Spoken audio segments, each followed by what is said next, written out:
Depois de formado na Universidade de Londres, eu não fiz muita coisa. Por quase um ano, e este foi um ano no qual eu fiquei mais infeliz e deprimido. E a mudança interior de repente aconteceu interiormente. Eu estava com 29 anos. Eu acordei no meio da noite, e isso não era anormal para mim. Acordar no meio da noite. E me senti intensamente depressivo e com muito medo, ao mesmo tempo. Isso aconteceu de novo nessa noite, e um pensamento surgiu em mim. Eu não posso viver comigo mais. E esse pensamento se repetiu na minha mente. Eu não posso viver comigo mais. Então, de repente, eu prestei atenção a esse pensamento como se eu ficasse atrás dele e olhasse para ele. E dissesse, é um pensamento estranho. Eu não posso viver comigo. Eu sou um ou dois? Esse pensamento mostrou que parecia ter duas pessoas aqui. Eu e o ego, que eu não posso viver junto. Eu não tinha resposta para essa pergunta e essa pergunta confundiu minha mente. Muito mais tarde, isso me lembrou a um koan que tem no Zen, que é um enigma feito para parar a mente. Por exemplo, qual é o som do bater palmas com uma mão só é um koan famoso, e isso não tem uma resposta no nível intelectual. Então a pergunta que surgiu em minha mente também não tinha uma resposta no nível intelectual. Quem sou eu? E quem é o ego? Com o qual eu não posso viver? Mas essa pergunta disparou uma mudança interior.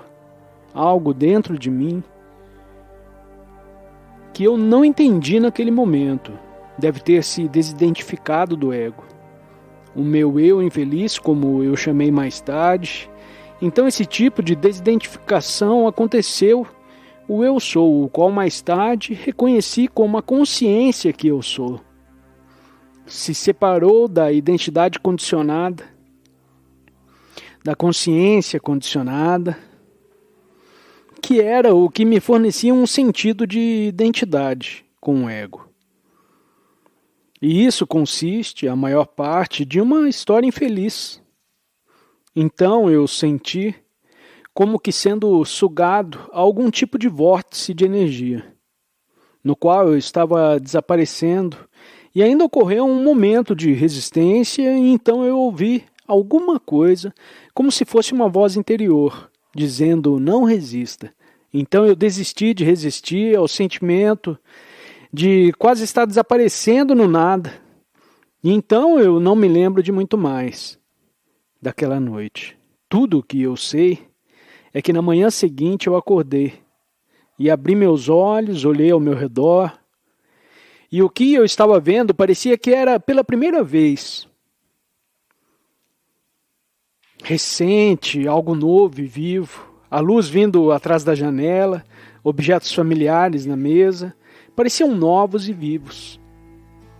Então eu saí para dar uma caminhada e olhei ao redor e tudo parecia tão tranquilo, mesmo o tráfego na cidade parecia tão tranquilo, e percebi que algo estranho tinha acontecido.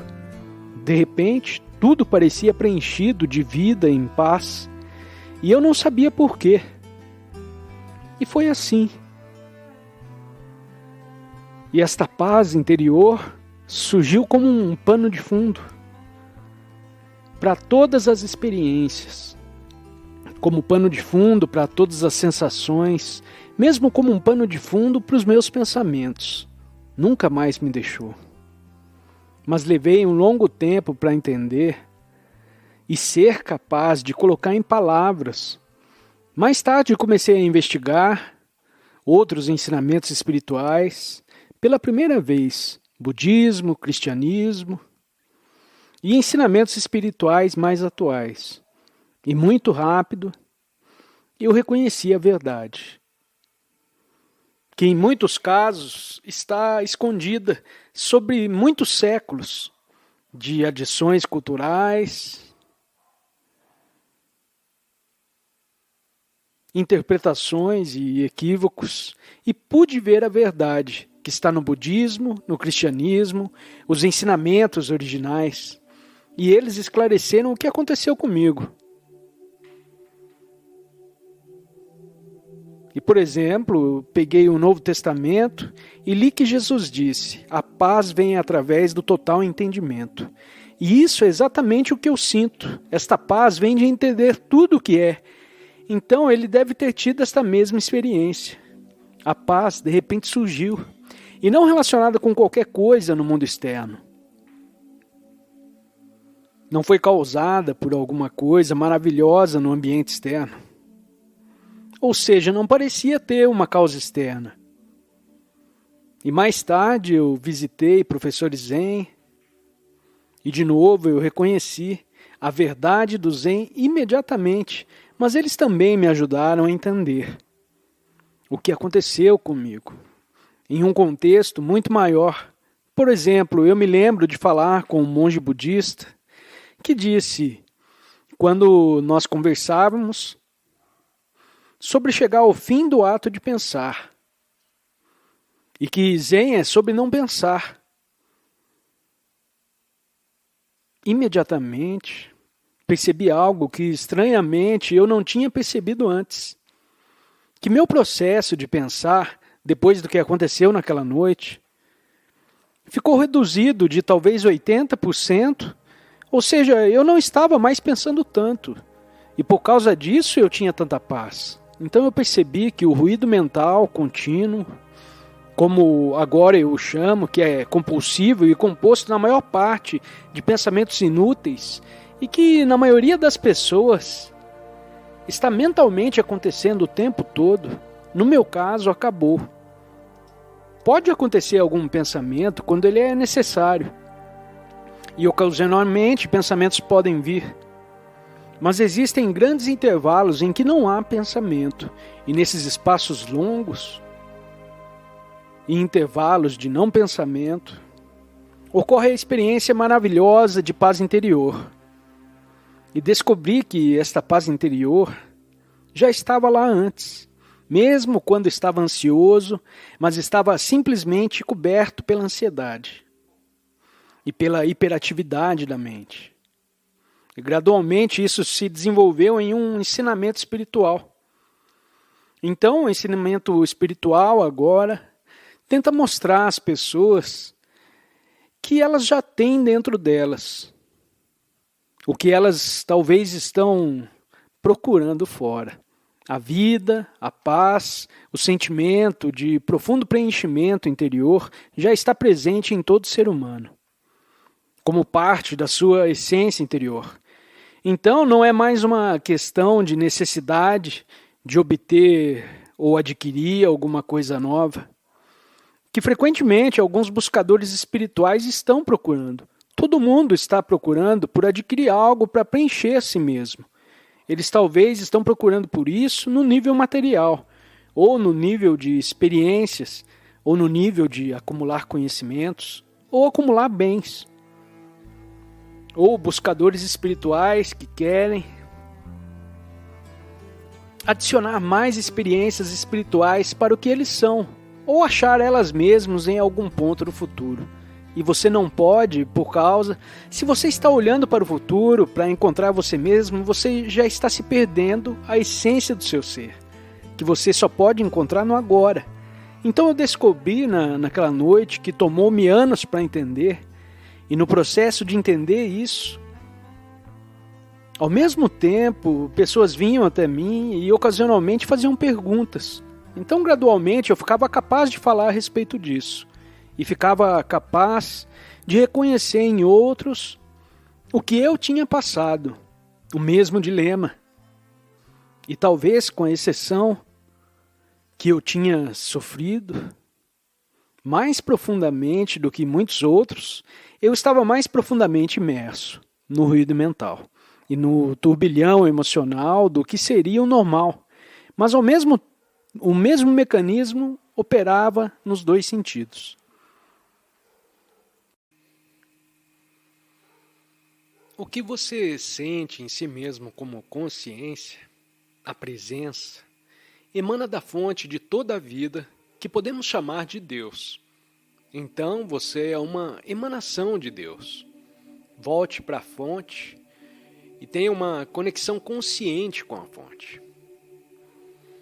Então a consciência que permeia essa universidade, esse universo, torna-se vocalizada através dessa forma particular. Essa consciência que você pode conhecer em si mesmo, conscientemente como uma presença, e você é aquela presença. Você não tem consciência, você é consciência. E até dizer estou consciente não está totalmente correto. Estou consciente está mais correto. Então você está consciente. Agora, onde está? Se não está no cérebro, que é apenas um transformador de consciência, um receptor de consciência, um canal de consciência, de onde vem essa consciência? De onde ela emana? E isso, a consciência, não existe nessa dimensão. É importante, muito importante, perceber isso. Essa dimensão é a dimensão física. As dimensões físicas, onde está seu corpo físico e os objetos físicos dos sentidos. Mas abaixo do físico, começa aquilo que não faz parte da dimensão física. E já começa com seus pensamentos. Mesmo seus pensamentos não fazem mais parte dessa dimensão física.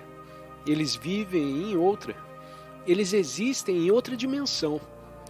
Isso significa que você está indo abaixo da superfície desse mundo, da superfície das coisas físicas. Você e seu corpo físico estão cientes de seus pensamentos que ainda não fazem parte da dimensão física. Eles já existem em uma dimensão mais profunda. Como sabemos disso? Porque você não consegue encontrar um pensamento no reino físico. Se alguém pudesse abrir seu cérebro procurando por seus pensamentos, não seria capaz de encontrar um único pensamento, porque ninguém sabe o que é um pensamento e onde mora o pensamento. Onde ele mora? Em você. Cada átomo representa um pensamento. Algumas moléculas representam a memória do que aconteceu com você naquele dia quando você tinha 10 anos e milhões de outras memórias. E onde elas moram? Eu sei, além do inglês, eu conheço 2 outras línguas. Onde eles estão ficando, eles já estão ficando um pouco enferrujados. Mas em algum lugar, essas 2 línguas que eu sei, vivem em algum lugar. Mas onde eles moram no momento? Eu não estou consciente deles. Se alguém dissesse algo em alemão ou espanhol, de repente, algo viria. Como se eu pudesse dizer, mas onde é que essa coisa toda vive? Isso é pensamento?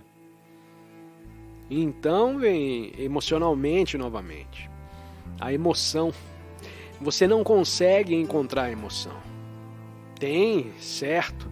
Isso se correlaciona com certos processos físicos, assim como se existisse.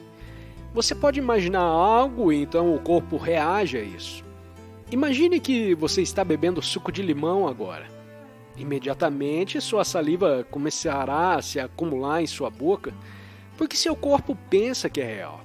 E se você ficar com raiva, seu estômago forrado por dentro ficará vermelho.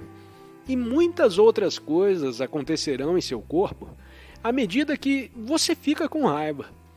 Mas a raiva em si não existe no reino físico. Ela afeta o físico, mas ela em si mesma não existe.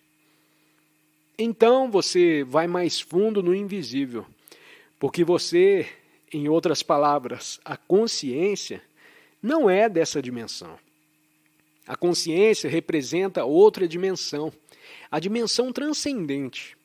Então, essa consciência que você é, emana de outra dimensão, e então vem para essa, e um despertar acontece. Minha sugestão para você é considerar a possibilidade. Essa é minha realização intuitiva. Não quero te convencer de que está correto, mas é minha percepção intuitiva que a consciência emana da fonte de toda a vida, que obviamente não existe aqui. É o que não existe. Consciência é a imaginação de Deus. Da mesma maneira que a luz é a emanação do sol. A consciência é a emanação de Deus nesta dimensão. E parece que, gradualmente, a luz da consciência flui. Aumenta nessa dimensão gradualmente. Você pode ver em si mesmo como, gradualmente, você cresce em consciência. Você parece crescer em consciência. E você é apenas um microcosmo do macrocosmo. O que quer que aconteça em você pode lhe dizer muito sobre o universo. Se você pudesse entender a si mesmo, você poderia entender o universo. Então a consciência entra nessa dimensão cada vez mais. A própria consciência é atemporal, então ela entra nessa dimensão onde há o tempo, e aí você experimenta como uma intensificação da consciência. Você se torna mais consciente. Um humano pode se tornar mais consciente. Todo o planeta, gradualmente, está se tornando mais consciente. Se você voltar milhões e milhões de anos, a vida no planeta era menos consciente do que é agora. Mesmo a vida animal e o tamanho das plantas eram menos desenvolvidos, menos diferenciados, menos complexos. Gradualmente, o mundo está sendo criado. A criação do mundo ainda está acontecendo. Todo o processo, não temos ideia de por que isso está acontecendo e qual é o propósito disso. Você não pode entendê-lo conceitualmente, pois é um processo tão vasto. Mas tudo o que você precisa saber é o que você sente em si mesmo como consciência. A presença emana da fonte de toda a vida que podemos chamar de Deus. Então você é uma emanação de Deus. E é por isso que às vezes essa realização é chamada de Deus-realização. Deus em você. Deus como você. Então surge a pergunta: isso significa que você é Deus? Bem, sim e não. Eu não iria tão longe porque o raio de sol é uma parte intrínseca do sol, sem dúvida. Mas se o raio de sol pudesse falar e dissesse, eu sou o sol, bem, num sentido sim, em outro sentido não. O sol é infinitamente poderoso e um raio de sol não pode se comparar totalmente a ele, mas sim, ele é um com o sol. Então há um pequeno paradoxo aqui. A essência de quem você é está eternamente conectada com a essência de toda a vida. Você é uma emanação daquele que aparece como muitos.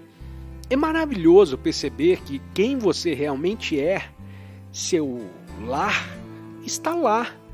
E você é isso. A sensação de ser um fragmento desconectado nesse universo, em um ambiente hostil, é uma ilusão. A ilusão do ego é que você é um fragmento desconectado em um universo hostil. É assim que os egos se percebem. E essa ilusão se dissolve quando você se torna mais enraizado nessa presença que você é.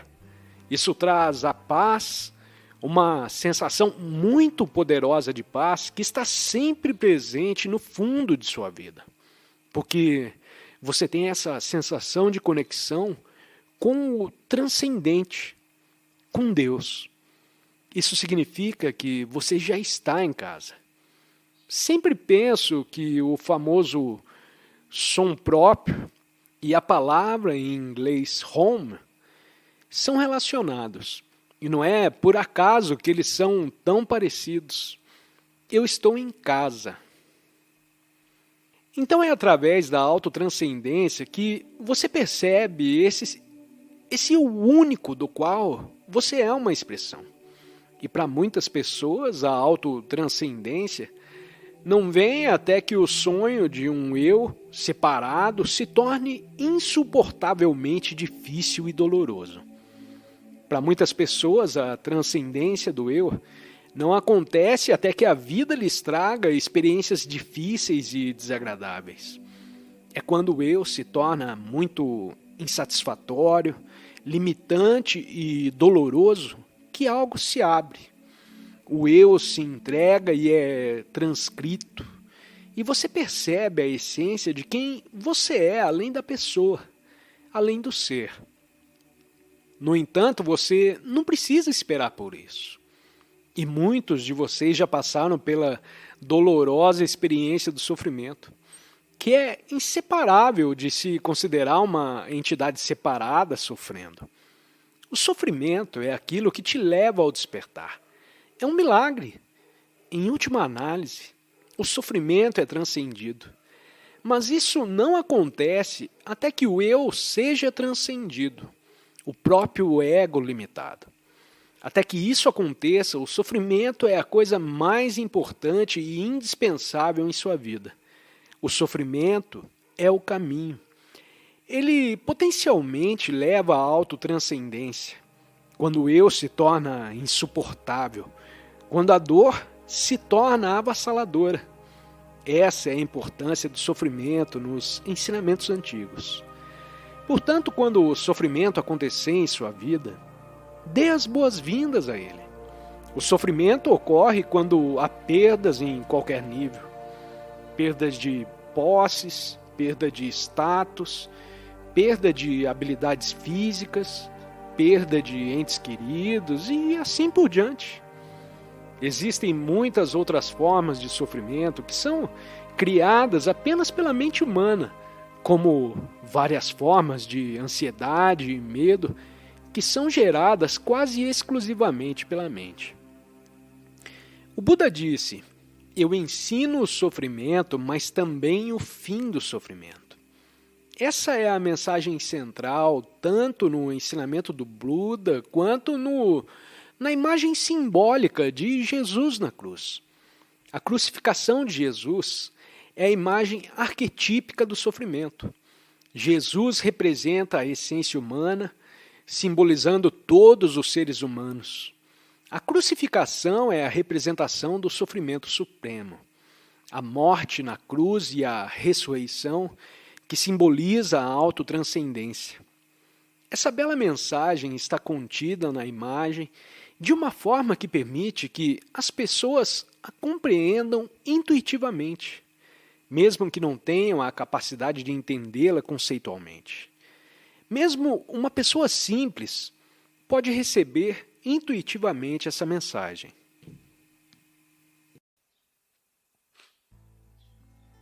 Nascemos uma e outra vez, mas não que seja algo em que eu acredito, e sim algo que é verdadeiro. E para isso, só tem de olhar hoje. Como reencarna hoje? Como é que isso acontece? Como encarno hoje ou isso acontece uma vez na vida? Conhece aquele autocolante de automóvel que diz: nascidos uma vez cristãos, nascidos outra vez cristãos. Os budistas têm outro a dizer: nascido outra vez e outra vez e outra vez. Como pode reencarnar hoje e quantas vezes os faz? Sempre que se perde num pensamento, ou numa emoção, ou em algo do mundo exterior, que é claro, também experiência através do pensamento e da emoção. Digamos que é mais quando está numa situação que o faz ficar aflito. O que se passa aqui? O que está a acontecer? Perdendo-se no padrão reativo e na interpretação mental. Isso é horrível, temos que fazer algo. Ou qualquer coisa do gênero. Aqui identificou-se com a forma. Cada pensamento que veio à sua mente o arrastou completamente. Há uma sensação de eu, inconsciente, obviamente. Quero dizer com isso que se identificou. O seu eu misturou-se com a forma do pensamento ou da emoção. Está, assim, completamente encarnado na forma que surge na sua vida.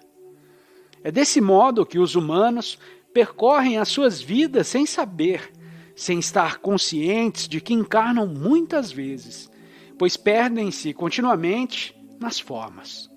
Reagem às formas que os rodeiam. Estão integralmente na reação. Não há consciência no plano de fundo. Um observador dizendo, ok, isto é o que se está a passar. Não há espaço, apenas forma. Não há serenidade, apenas ruído. Isso significa estar a reencarnar compulsivamente todos os dias, muitas vezes. Mesmo quando se senta sozinho à noite, no seu quarto, e começa a gemer baixinho. Se falasse alto, a voz na sua cabeça com a qual se identifica, seria vista pelos outros como louca. Blam, blam, mas por outro lado, se eu blam, blam, podia fazer blam, blam, blam, será que eu blam, blam? Seria terrível se eu blam, blam, blam, blam. Está sempre a reencarnar em novos pensamentos forma. Por isso o budismo, quando diz reencarnar, até despertar, quer dizer não se perder na forma uma e outra vez. Não quer dizer que rejeite todas as formas. Algumas tradições vão um pouco mais longe para descobrir a dimensão da não-forma.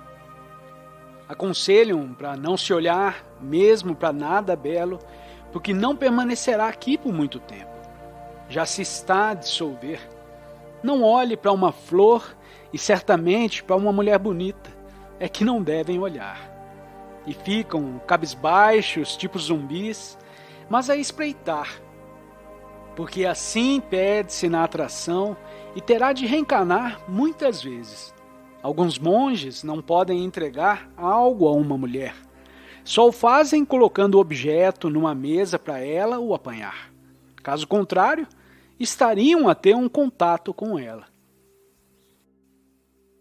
A ideia que está por detrás disso é boa, tendo como objetivo não se perder na forma. Todavia, rejeitar o mundo da forma é talvez perder outra vez referências no sentido oposto. Toda beleza é pó. Tudo para o qual eu olho já se está a dissolver. A flor, que hoje está linda, amanhã desaparecerá. Em algumas tradições, o mundo inteiro da forma é integralmente rejeitado. Ocasionalmente, aparenta resultar, contudo, na maioria das vezes não funciona. Aqui e ali, algumas pessoas despertam nessas tradições. Todavia, penso que não tem nada a ver com as tradições. Aconteceria mesmo se estivessem sentadas no seu escritório, porque estavam preparadas. Chegou o momento para elas. É sempre problemático considerar se isso se torna ou não num processo natural de desidentificação. Se você é forçado a ver essa realidade numa estrutura artificial recriada, pode resultar se houver um ser humano que possa incorporar as duas dimensões, o estado desperto e a ação. Em muitos casos, não há a tradição, apenas a condição. Habitualmente, isso não nos levará lá. Não rejeitar a forma, trabalho com a forma para ver que há algo escondido, que é uno com a essência que eu sou. Não é algo sobre o que pensar. Ouça os pássaros, onde quer que esteja e com tudo o que possa estar em serenidade, para que se sinta a si próprio como espaço quieto no qual esse objeto ou esse ser é percebido. Irá sentir que essa essência, que sente ser você próprio, está também lá nesse ser, mesmo em objetos inanimados. A mesa tem ser, tem presença. Alguns indivíduos têm de ingerir ácido para ficarem cientes, na primeira vez, de que a mesa também está viva. mas não é o que recomendo aqui. Só tende a estar presente com um objeto verdadeiramente alerta e quieto, e depois olhar. No momento em que a mesa está sob a ilusão de que sabe o que é, realmente não sabe. Ela é totalmente desconhecida e misteriosa. Só porque ele pôs um rótulo, não significa que sabe. Apenas teve um pensamento na sua cabeça ou um som saiu da sua boca dizendo que é. Por isso não consegue ir mais fundo, porque fica acorrentado ao rótulo. Colocou o rótulo e ficou também colado a ele. Isto é a mesa. Ok, o que há a seguir? Assim não poderá ir mais fundo, seja no que for. Apenas cola uma etiqueta atrás da outra. Quando só toca a superfície das coisas, a mente acha que terminou e o despacha para outra tarefa. Esta contínua busca pelo passo seguinte, porque não consegue estar apenas com uma coisa na profundidade que é patente em tudo, impede que o objeto se revele a si. Esta é a ruína da nossa civilização. O estar continuamente a procurar o que se segue. Já vê isso nas crianças pequenas. Atualmente estão sempre em busca de novos estímulos, não conseguindo estar quietas por um momento. Elas estão viciadas pela coisa seguinte, um novo estímulo mental, porque vivem numa civilização que está totalmente na superfície das coisas. Falta a profundidade. Agora vocês poderão trazer profundidade mesmo às suas percepções. A percepção está muito mais próxima da não-forma ou do ser do que o pensamento, porque este é muito mais amorfo, é abstrato. Para muitas pessoas, ao tornarem-se presentes, estou perdido em problemas, questões do mundo, e acordam. Mas onde está o problema agora? A primeira coisa que notam, mal entram nesse estado, são as percepções do ambiente que as rodeia. Não estavam atentas a tudo isso antes, pois a concentração estava só direcionada para o pensamento.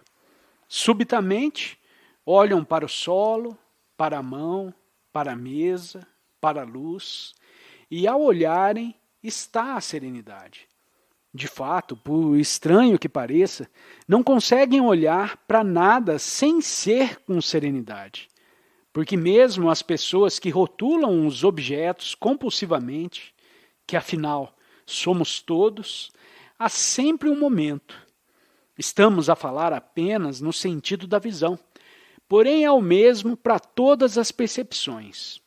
Há um primeiro momento, ao olharmos para algo, a árvore, a flor, a mesa, qualquer coisa, num segundo, mais ou menos, no qual há serenidade, e só depois é que a mente interpreta ou rotula.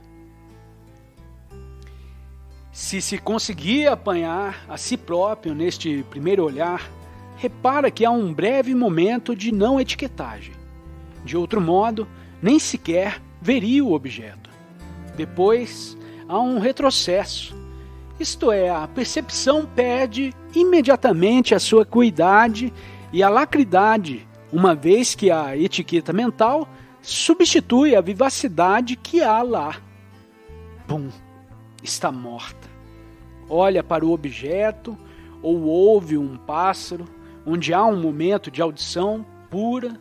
Alguns segundos depois, a mente diz, por exemplo, deve ser um melro, ou não me consigo lembrar do nome desse pássaro. E lá se foi. Se conseguir reparar nesse momento de pureza, quando algo de novo entra na sua consciência, seja pela visão, audição, tato, olfato ou paladar, mesmo este último sentido pouco desenvolvido no humano contemporâneo, esteja presente e fique ciente desse primeiro momento onde não há etiquetagem. Há uma serenidade e um alerta. Se tornar consciente disso, verificará que irá ficar aí muito mais tempo, pois não precisa de etiquetar automaticamente. A quietude, que é o plano de fundo para a percepção, torna-se mais vasta. Ela é sempre ampla, só que você não sabe. É outra forma de expandir a serenidade em si. Digamos assim, todas as palavras na serenidade são uma forma de dizer.